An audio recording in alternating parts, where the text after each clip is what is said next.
So I'm sure a lot of us had, play games when we were little kids. We did a lot of weird things. Like I played with Nerf guns and I also played with sticks, like a wide range of objects.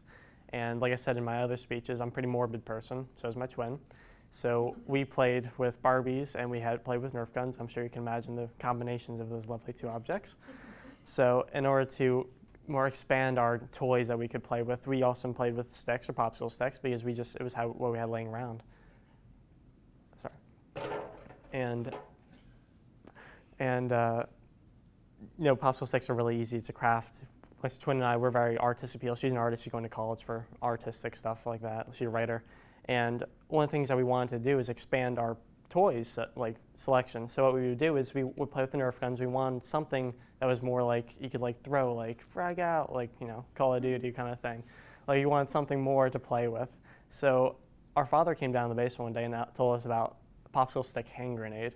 And it's like I said, it's a weapon of minimal destruction because you can't do anything with it, but it's just really fun. So I'm going to tell you guys how to make one. It takes 5 popsicle sticks. I bought this huge thing, a little overkill. And it takes, like I said, it takes only 5 popsicle sticks. You can do whatever else you want. You can color it. My sister makes one. She puts color on it. She puts glitter on it. So it's a sparkly bomb, things like that. She's very fun with that. And I just want everyone to really quick just realize it's a popsicle stick. It's got rounded edges made of wood. Don't make it out of metal. Don't sharpen it. It's a toy for little kids and for me because I'm a little kid. So don't just please. You want the idea is to throw it at something because when it hits something, the force makes the pressure explode and it's just going to pop and it's going to go whoo. It's a little thing. Don't sharpen it. Don't make an actual weapon. It's safety. Common sense. All right. So. That's what it looks like when it's done. You can say it only takes, like I said, 5 popsicle sticks. So really quick, I'm going to show you guys how to make it. And this part, you guys might want to just kind of come in a little bit closer so you can actually see what I'm doing because, like I said, it's only 5 popsicle sticks. Take your first 3, right here, boom. And you take 2, you cross them over like that so it looks like a V. You want your third one to go over the top. That's important. The last one has to be over the top, so it looks like a bird's foot, kind of like a chicken, right? I guess. Chicken feet look weird. And then take your 4th one, right here, and you put it so it's pushing down the middle one, and then goes under the other 2. You want to kind of make it longer on one end so you can hold on to it. That's your little bit of handle. Or you can make any other one your handle. I just prefer that one so it looks more like it's just easier to throw for me. I don't know. Then you take your last one, your 5th one, and you put it underneath so it causes a little bit of pressure to build up. You have to hold it tight because then it'll do this. But if you let go, it's going to snap out in your hands. It doesn't hurt. It might slap you, but it's just popsicle stick, so suck it up. And then you have this. It looks like a little tiny, I don't want to say an axe, but just that's the basic idea. It's like a triangle with a little stick sticking out of it. Hold on to it. And it's the pressure building up inside of it because you're bending wood. It's the potential energy. When it hits something, it causes it to move slightly a little bit because right here at the tip, it's actually really, really if I budge it a little bit, it would just snap off or it would pop. And it'll explode, it'll cause a little thing. I'm not going to do it because I don't want to have to clean up a whole bunch of popsicle sticks and because depending on the popsicle stick you use, if they're wetter or if they're softer wood or harder wood, they'll make obviously different effects when they pop. And I just don't want to be throwing one into the air. And so that's basically, like I said, the potential energy and kinetic energy we learn about in physics. That's the science behind it if you want to know. And so I'm going to do this before it snaps in my hands. You can just hold on to it. You can pull one out, and that immediately deactivates it, if you want to say. But like I said, it's a children's toy. It's something that I actually threw one at my dog the other day because she was bugging me because it doesn't hurt. It's like it just hits the ground and goes pop, and it just scares my dog. And she just sees it. I'm like, I'm looking at you. So that's how I play with my dog. And so here's some applications for it. You can throw at your dog. You can use it when Nerf gun fight, which is what I usually do with my twin, because we're just fun people like that. You can throw it at your twin, if you have a twin. You can throw it at your neighbor. Or you can throw it at your neighbor's dog or your neighbor's twin, so only that. I throw it at my neighbor occasionally. And all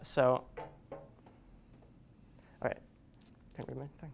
So that's basically the whole popsicle hand grenade. It's just a small little fun toy you can do with your siblings, with anyone else. It doesn't hurt. It bounces off the ground and it goes pop. That's it.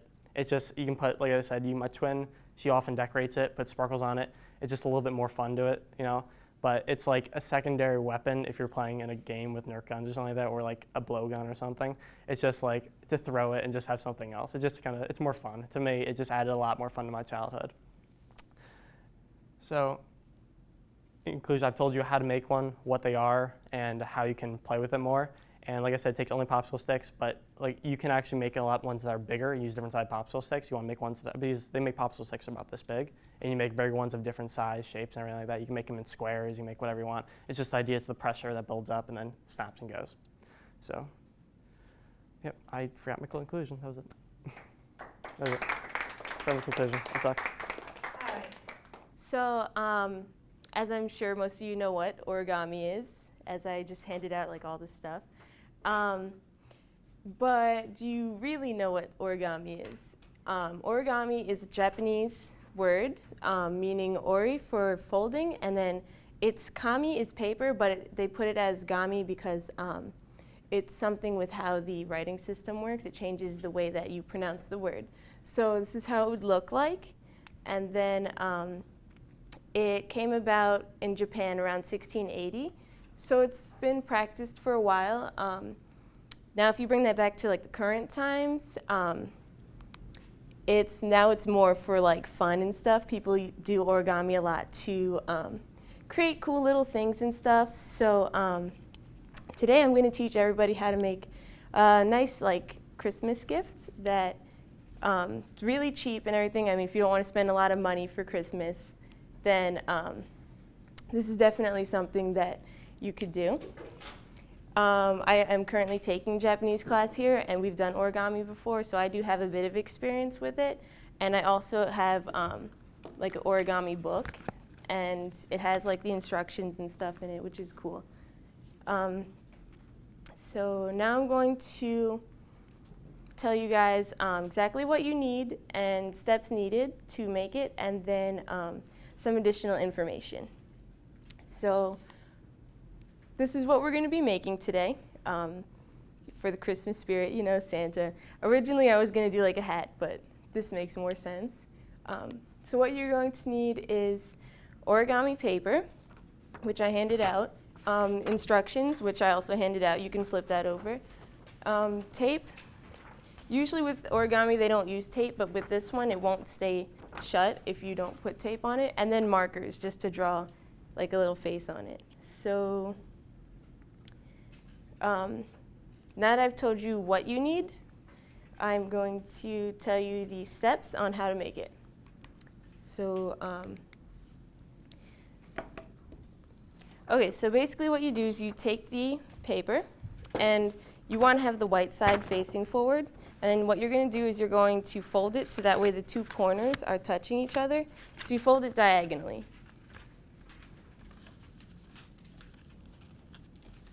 And you just want to get it as even as possible, or like symmetric. It doesn't have to be perfect. If you mess up, like I have extra paper and stuff. And then you want to open it back up. This is going to be your guideline. And then what you're going to do is you're going to make sure that the line is facing down, and you just want to take the two corners here and fold them in so that way they line up with the inside.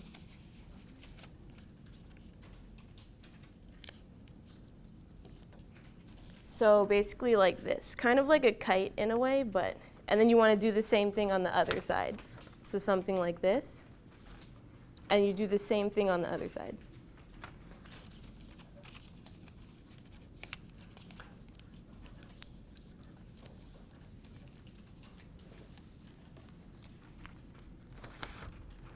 And if you get lost, like I handed out like the instructions stuff just in case.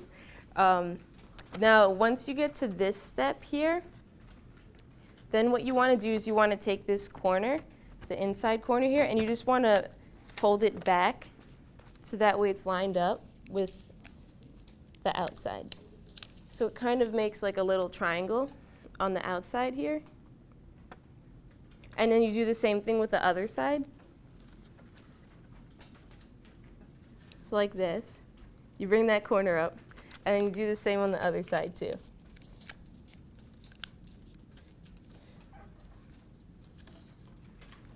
And then you take these two and you want to just flatten them back down again. These are your new guidelines now. And what you're going to do with that is you're going to take the corner again, but instead of folding it to the outside, you want to fold it into the guideline to make a smaller fold.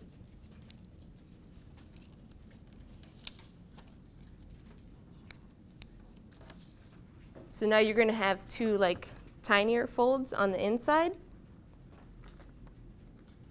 like that. And then with the previous fold, you just kind of take it and you go back and you just fold it up. So it kind of makes it, takes off like the corner a little bit.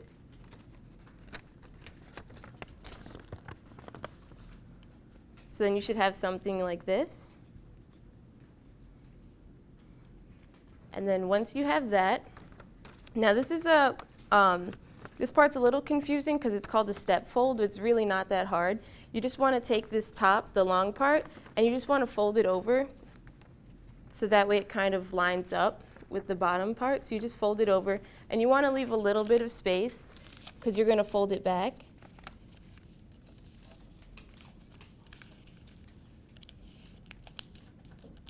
So you should have something like a pentagon almost.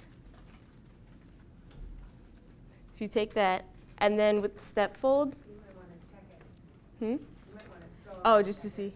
Okay. Does anybody need any help? Okay. Step 6. Yes. Okay, so this part here, you just take this corner, and you just want to leave a little bit of space there, and you just fold it down like this. Because then what we're going to do with the step fold is you fold it back. This one? Yeah, because it makes a little step. And then you're going to do, everybody good over here? Okay. And then you just fold it back if you got to this part here, and then you take this and you fold it back so that way it's pointing up like this. So you just want to get it to go back up again.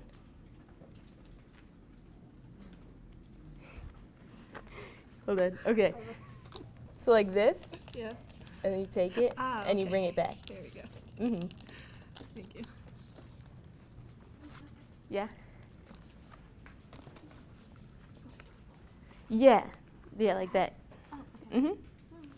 Okay. Yep. Okay, and then you're going to do the same thing with the bottom part. It shouldn't be that hard, hopefully. You just want to take the bottom part like this, and then you take it and you fold it up. So, but not all the way up. You don't want to fold over these two corners here. You just want to take this top part and get it to come up.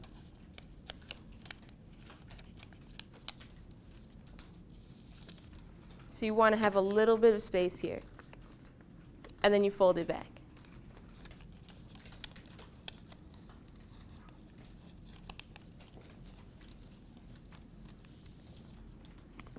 Okay, now once you have that done, we're almost finished. You take this top part and you just want to fold it back. The color part, you just want to take that and fold it back. And then you take this and you want to kind of get it from here. You just kind of fold it like on an angle a little bit.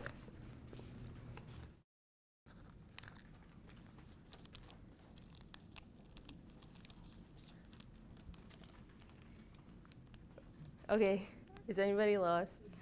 Yeah. A lot? Oh no.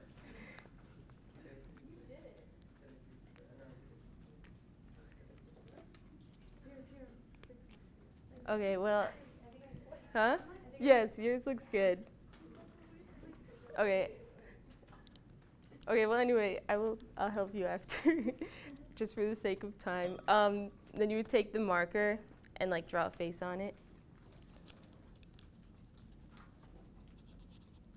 So, okay, and then while you're still trying to figure that out, some additional information if you are interested in, going to try this again. you can get it from Barnes and Nobles or any like art store for about $10 for like the whole kit. You get paper, you get the book and stuff, or you could just buy the sheets by itself for about $7. Sorry, actually, I don't have them put what his name is. I just have them that makes this usually after like that. Sometimes it's away.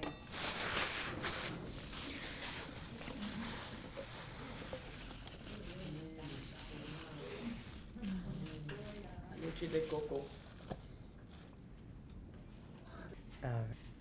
So every year, me and my dad, we have this tradition where we make this traditional Puerto Rican drink called coquito.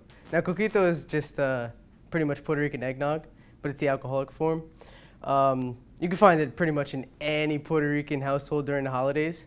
So since it is around the holidays, I figure I'd demonstrate to you guys how to make coquito. Now, in doing so, I'm going to tell you things you need, the steps to do it, and some helpful tips in making coquito. Now, there are some special ingredients when making coquito. You need ice, sweet condensed milk, evaporated milk, leche de coco, crema de coco, this is all that stuff right here. Leche de coco and crema de coco is pretty much coconut milk and coconut cream. You need some cinnamon and some eggnog.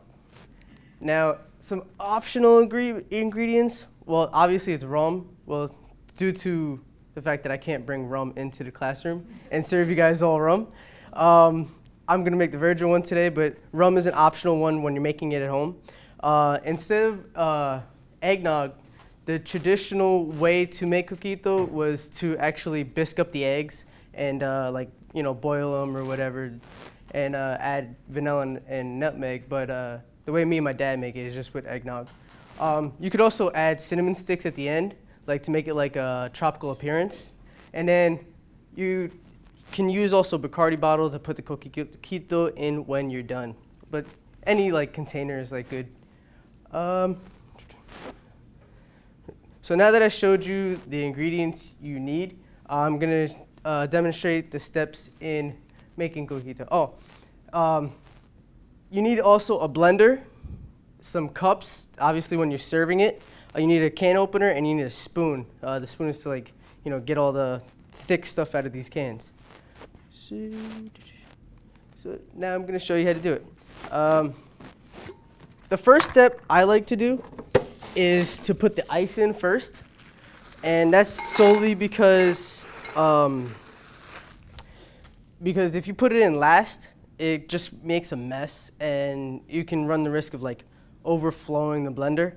So I like to put the ice in first, and then the next step I like to do is opening up the actual cans. And when you're opening these up, like when you're using the can opener, you have to be careful because they're metal. And if you open it up with your finger, you can actually cut yourself. So I like to just take the spoon and just peel it back and then pour it in.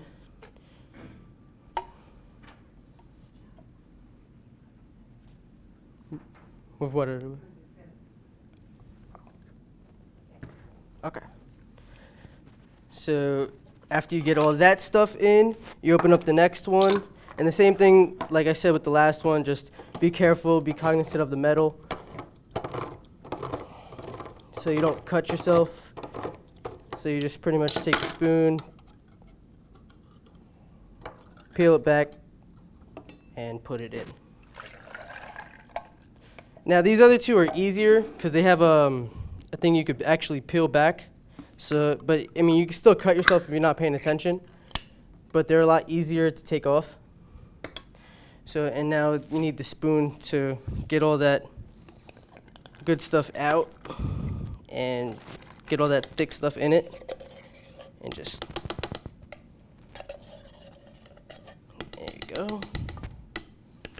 And then the same thing with the next can too.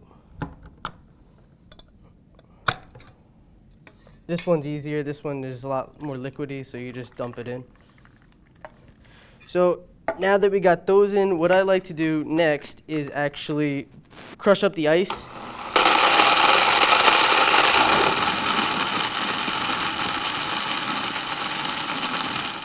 and then blend it up a little bit.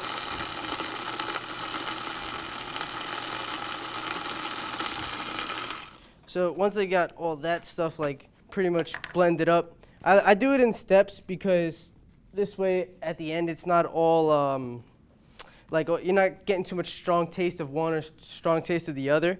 So then your next step is to put the eggnog in, and like you don't need so much eggnog now because you're not using the Bacardi. So you pretty much just like fill it up and leave some room for the cinnamon.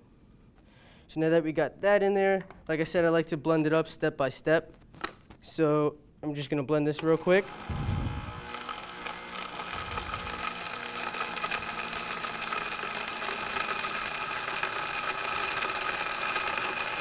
And I'm gonna try and crush the ice a little bit more.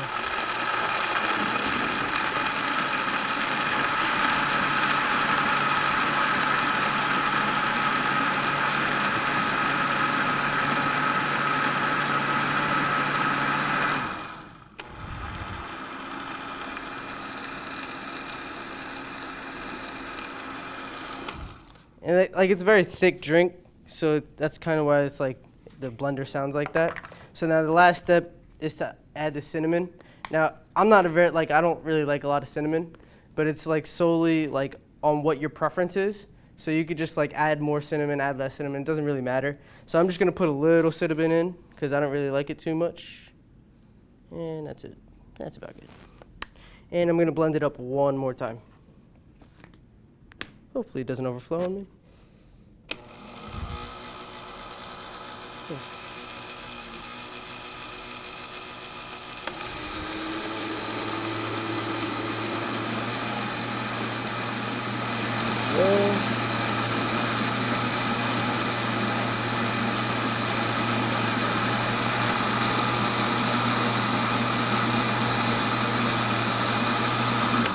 All right, and after that, you could just pretty much take the top off and serve to your guest. Now it's served in little cups typically because there's Bacardi in it, and when you add Bacardi, you get like a strong Bacardi taste because Puerto Ricans like to add a lot of Bacardi into it. I know because my dad makes it strong. So it's like typically served in small glasses, so you're not getting an overpowering Bacardi taste. So now that I've told you guys, the ingredients you need to make Bacardi and coquito, the steps to make it, and some helpful tips, I hope you guys go home and serve it to your friends and family. Okay, so for those of you who may or may not know, I am a dancer. I've been dancing for a good portion of my life, about 13, 14 years.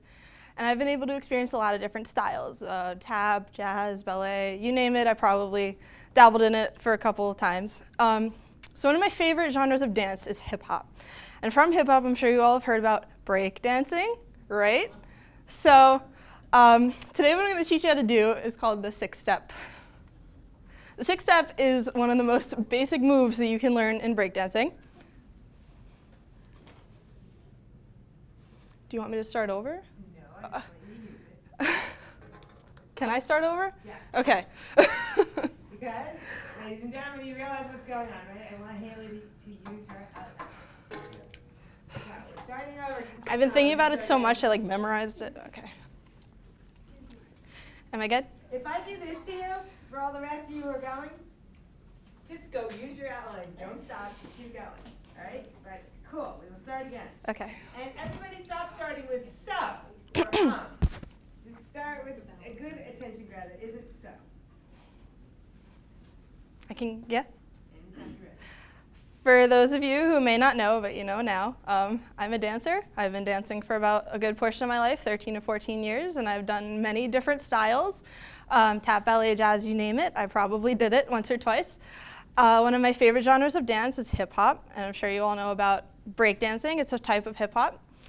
I decided that I'm going to be teaching you that today because I think dancing is a lot of fun, and I know it's a little scary for people who don't really know how to dance. Like, you're probably like, oh, I don't want to do that at that party, or I don't want to embarrass myself in front of my friends. But I think this is a great place to start. And since you were all talking about stuff for the holidays, I think you could romantically sway your partner for Christmas with breakdancing. So What I'm going to teach you how to do today is the 6-step. The 6-step is one of the most basic forms of breakdancing. It's like one of the entry-level moves. It does look a little hard, I know, but I promise I'm going to make it really easy for you guys.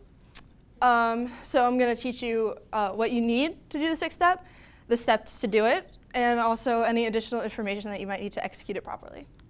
So you're only going to need 3 things. You're going to need yourself. It's the most important part. You're going to need a floor.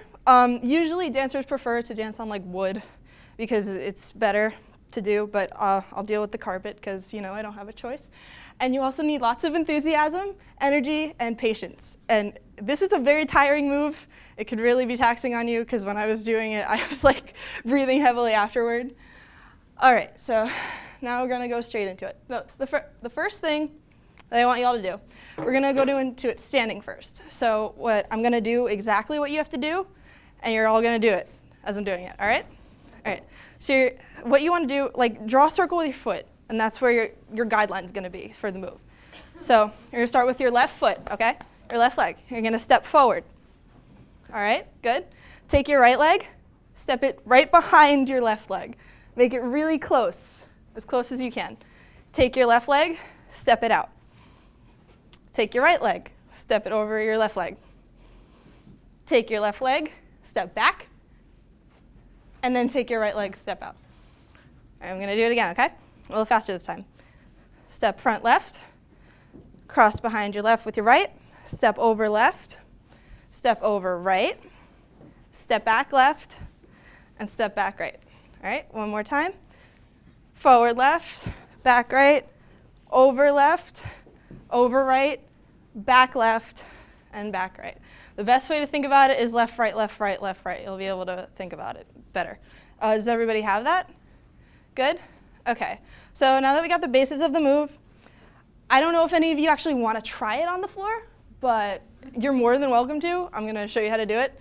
So the only difference is you start in this push-up position like this. If anybody wants to try it, please feel free. So you're going to take your left leg, like we just did. Push it in the front. Take your right leg, step behind. Take your left leg, put it over. Take your right leg over, like that. Whoop. Take your left leg, push it back, and then take your right leg out like that. You'll end up exactly how you started. We're going to do it again. Left leg in the front, right leg behind, left leg over, right leg over, left leg back, and right leg back. Start out just like that. Anybody want to come up and try it? Should I do it again? Again? Okay. Full speed? No. Yeah. Who's going to try it with us? Somebody has to try it with me. Aren't you a dancer, Joy? Yeah. You should try it with me. Joe? Okay. Okay. Take your left leg, step it in the front. Right leg behind. Left leg over this way. Good. Right leg in front. Good. Left leg back. Good. And right leg back. There you go. Anybody can do it. All right. Some additional information you need to know. Always stay on your toes when you're doing this move. If you try to do it flat-footed, you will fall on your face. Same thing with your hands. Don't keep your hands like this because it'll slow down your movement and it'll also hurt your hands, which is not good. And then one of the most important things when you're doing this, it's 3 steps per hand. So when you start like this, it's 1, 2, 3, and then back on your right, 4, 5, 6, just like that. And it's always important, I forgot to mention this, but you really have to stretch before you dance. That's important. All right, and so today, I talked to you guys about what you need to do the 6-step, how to do the 6-step, and additional information that you need in order to execute it. And hopefully you guys will go out and actually try it. And always never miss a chance to dance. I can attest to the fact that everyone in this class has either seen some kind of skateboarding on TV or someone on campus skateboarding and thought, hey, I would love to do that. I wish I could really do that. But it's something stopping you, like either the balance is really hard or doing the tricks is really hard, which gets a little bit intricate. But to start off, I'm going to teach you guys how to set up a skateboard today which is a great gift for someone if you don't know what to give them ever. If you have like a little baby cousin that you might want to get them a gift, or it's a great source of exercise for yourself, and it's also a good way to clear your mind if you ever want to go out on a sunny day, hopefully, because you can't really skateboard in the rain like today.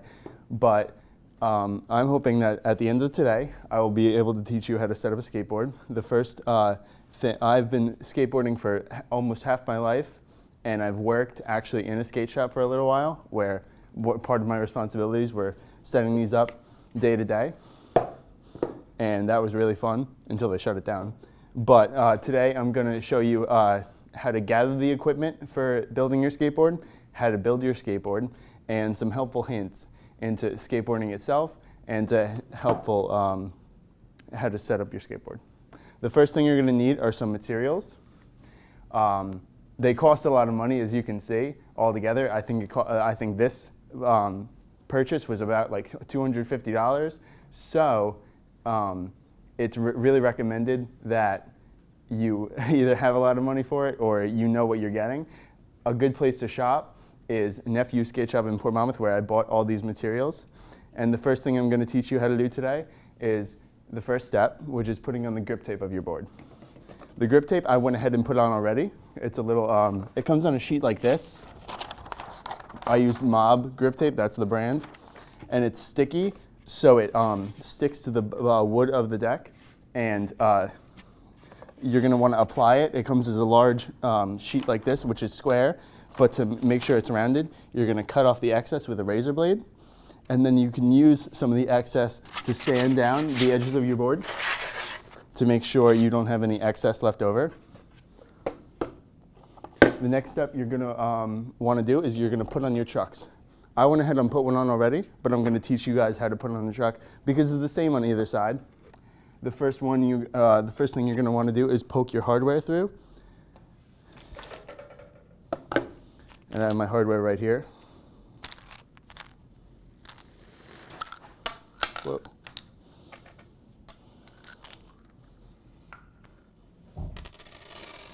It comes with 4 nuts on each, 4 screws on each side, and 4 little bolts.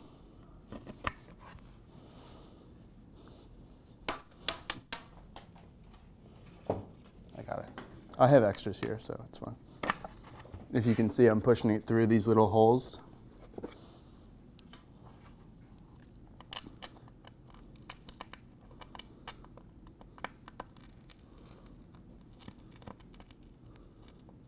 Sometimes it's a little tricky because the hole doesn't expand the full size that you want it to.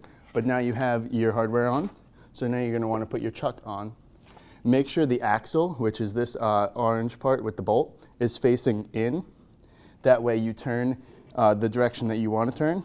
So that way if you bend to the left, you'll turn to the left, and if you bend to the right, you'll turn that way.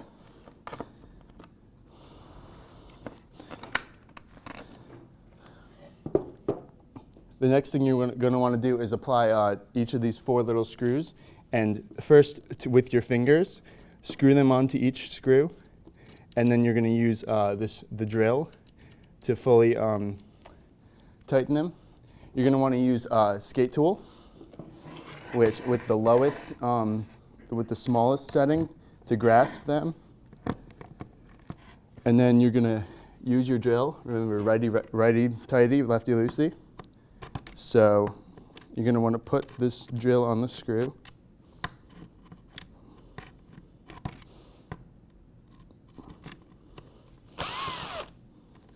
Oh, wait.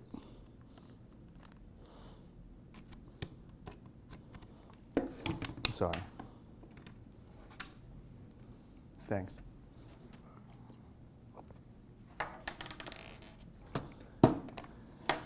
It's important to make them nice and tight because otherwise your trucks will fall off in the middle of you riding it and you'll fall and you won't have a good time.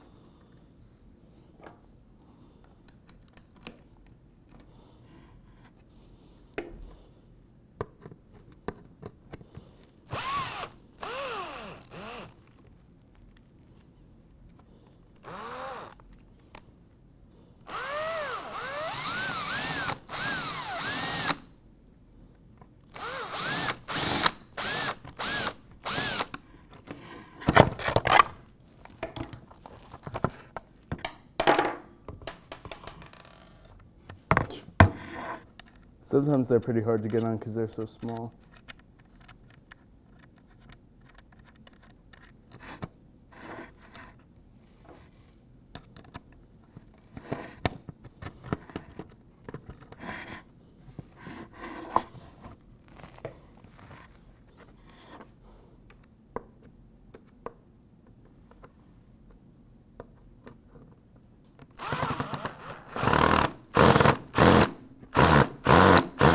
There we go.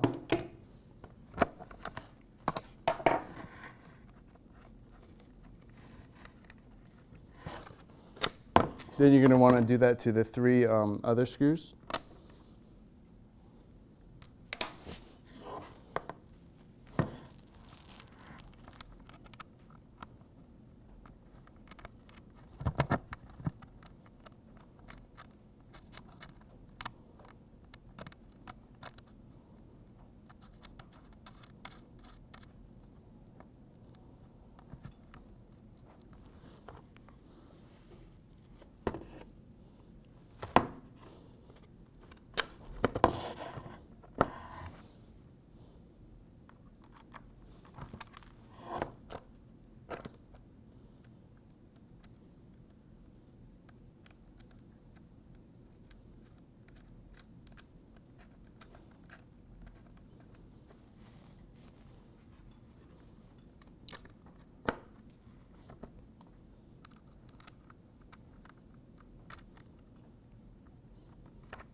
There we go.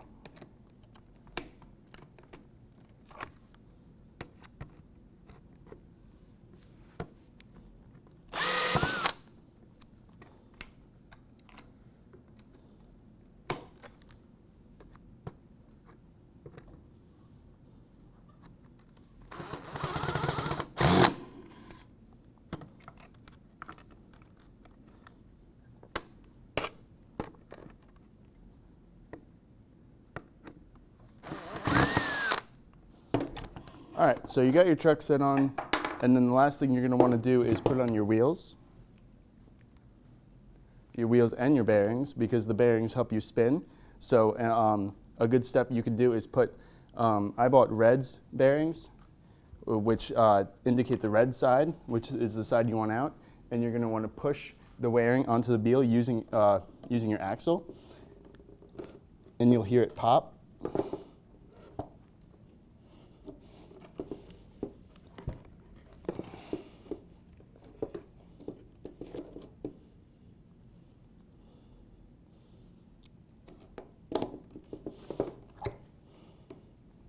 Then take your lug nut that comes on your wheel and then screw it down with your fingers, and then you can also use one of the skate tool settings to tighten it. And then you want to check your hardware. That's one of your last steps. Make sure everything spins and is tightened correctly. I like to ride. This truck is a little loose, as you can see, and this one's a little tight, so I'm going to tighten it or loosen it.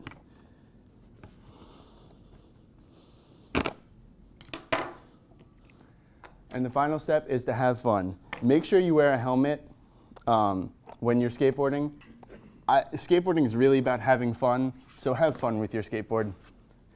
And then you can ride it to make sure it works. Do you want me to do a trick? Is that like what you're all waiting for? Yeah. All right. Yeah. All right. My trucks are really loose right now. You'll be fine. Okay, fine. All right, let's try this again. Who thinks they can draw this? Anybody?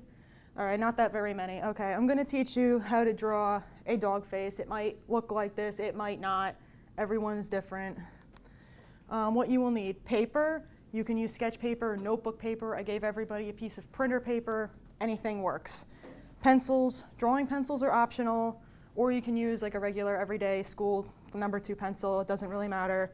Said you can get regular pencils at the dollar store. If you want to get sketch pencils, they're going to cost you, they're pretty expensive. You can get maybe like $10 for a container of them. It really depends on the store. Pencil sharpener, because you're going to go through a lot of lead, and an eraser in case you make any mistakes. There's a different shades that the drawing pencils come in. So yeah, whatever shade you want depends on what exactly you're going to be doing. But I'm going to use regular pencils like you guys are going to be using, so I won't need these. What is a sketch? It's a simple or hasty creative drawing. So if you're, like I'm an arts major, sometimes I carry a sketchbook with me. If you see anything, you do it really quick. You don't sit there for an hour and pick on every detail. It's a quick thing.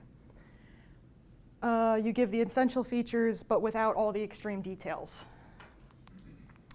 We're going to start the face of the dog. It's going to be a dog face. So we're going to start with the upside down triangle, and you're going to give it curved edges. So this is going to be the nose. I said it does not have to be perfect, so don't drive yourself crazy whether or not it's perfect. And you're going to fill it in black a little bit with that, just a little bit of white at the top. So for the sake of time, mine is definitely not going to be perfect, so don't worry about it. No one's perfect.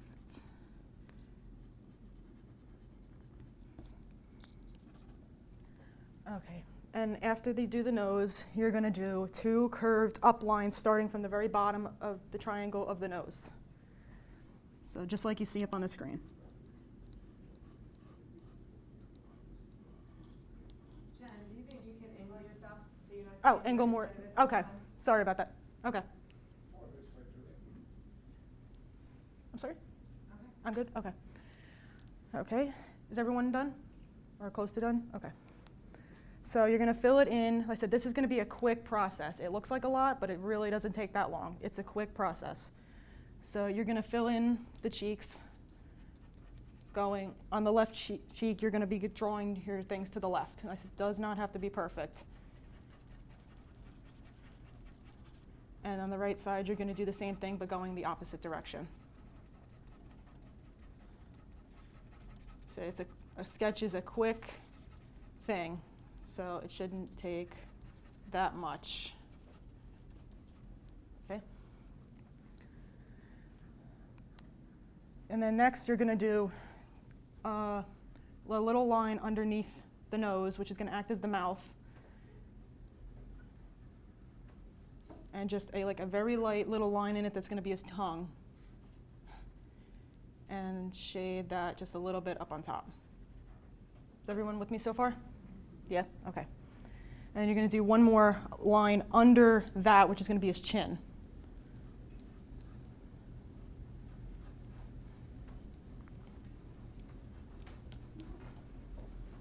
Does anyone need help, or we're all good? Okay. And you're going to, okay. I'm sorry, I screwed that up. I don't know why that's doubled. Okay, now we're going to fill in the chin area of the dog using the same strokes as we did for the cheeks, only these are going to go more up than down.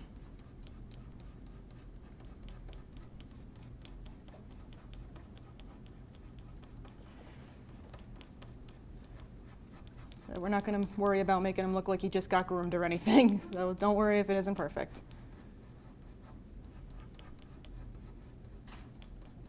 It's okay if it goes outside the border of the lines we just did. That's perfectly fine. They're just guidelines.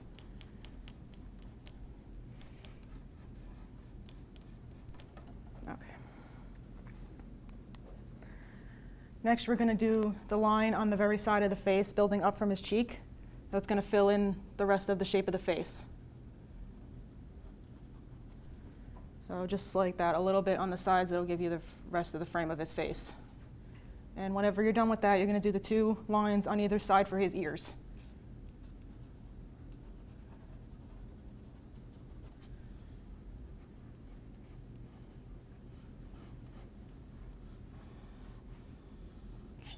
Is everyone good so far? Does anyone need help? No? Okay. Sorry, it's going kind of fast. Okay, now you're going to fill in the 2 curved lines, his ears, with the strokes going down, like his fur would naturally fall, or like somebody's hair falls down.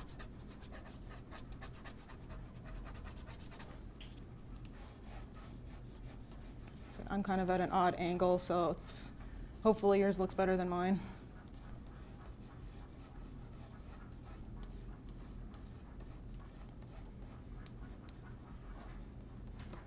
Okay.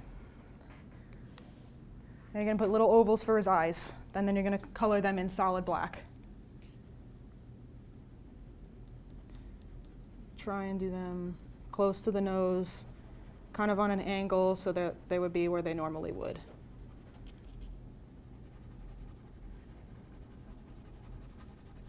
So no big deal if they're not perfect. Their sketches aren't meant to be perfect.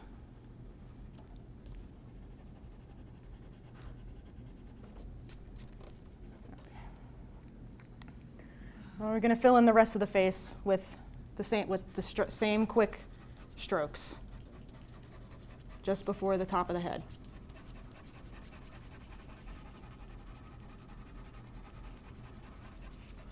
And if you really had time and you really wanted to get detailed, you could even blend it a little bit with your finger. But for the sake of time, we can't really do that right now. And it gets a little messy because the pencil lead gets all over your hands. Especially if you're going to use drawing pencils, then it's really going to make a mess because it rubs off that much easier. Is everyone good? Need more time? Oh, okay. All right, and then you're just going to fill up the very top of the head. These strokes are going to go a little more up than the rest of it, and it's going to, as you come closer down to the bottom, it's going to blend to the same way.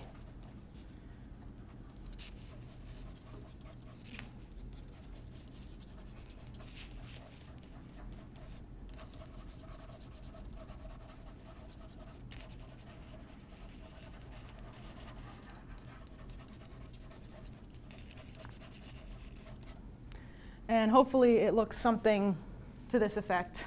If not, I said don't worry about it, no big deal. Mine obviously doesn't look exactly like that, but it's not meant to. It's a quick sketch. So you have your dog, so some quick tips would be, like I've said repeatedly, do not worry about making it perfect. You're gonna drive yourself crazy worrying about little details. It's no big deal, it's meant to be quick. If you use drawing pencils, the sketch will take that much longer because each pencil gives a different shading effect. And every sketch and every artist doing the sketch has a different style. So you could have somebody else come here and do the same thing and they'll have a different way of doing it than I do. Everyone's different. And you can even use this as gifts that I forgot to mention before. I should have. I've sold actually a couple of pieces that I've done to friends of mine that have hired me to do different sketches. So I hope this inspires people to become more creative. You see something inspiring to you, stop, sketch it out. Okay.